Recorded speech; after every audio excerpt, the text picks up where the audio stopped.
خبر شامل کرتے ہیں بات نیوز کے وحید انصاری کی رپورٹ کے مطابق ریجنل پولیس آفیسر خرم شہزاد حیدر بڑائش کے احکامات کے پیش نظر ریجنل پولیس آفس گوجرانوالہ کی مؤثر حکمت عملی، انٹیلیجنس بیسڈ آپریشن سے جدید پولیسنگ، مؤثر نگرانی اور بروقت کارروائی کے نتیجے میں سال 2026 کے ابتدائی 5 ماہ کے دوران جرائم کی شرح میں نمایاں کمی ریکارڈ کی گئی۔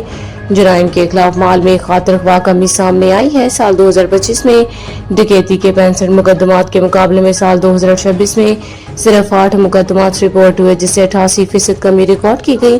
رازداری کے مقدمات 7438 سے کم ہو کر 1685 رہے اور 77% کمی سامنے آئی، جبکہ ڈکیتی، ماں قتل کے مقدمات 9 سے کم ہو کر 3 رہ گئے ہیں اور 67% کمی ریکارڈ کی گئی۔ دفعہ 394 کے تحت جرائم میں 71% اور دفعہ 382 کے تحت 43% کمی واقع ہوئی۔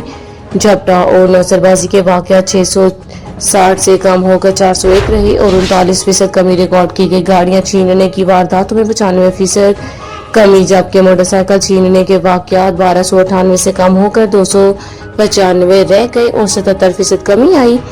کاری چور کے واقعات میں 69% کمی، جبکہ موٹر سائیکل چوری کے مقدمات 7677 سے کم ہو کر 3471 رہے اور 55% کمی واقع ہوئی۔ اسی طرح نقب زنی کے مقدمات 1851 سے کم ہو کر 661 رہ گئے اور 64% کمی ریکارڈ کی گئی، جبکہ دیگر متفرق چوریوں کے مقدمات 14578 سے کم ہو کر 12065 رہے اور 17% کمی واقع ہوئی۔ RPO نے اس عزم کا اظہار کیا کہ ریجن پولیس آفس کے جان و مال کے تحفظ، جرائم کے خاتمے، امن و امان کے قیام کے لیے اپنی پیشہ ورانہ ذمہ داریاں پوری لگن اور دیانتداری سے انجام دیتی رہے گی۔ انہوں نے کہا کہ جرائم میں نمایاں کمی ریجن پولیس آفس کے افسران اور جوانوں کی محنت، مؤثر حکمت عملی اور عوامی تعاون کا نتیجہ ہے۔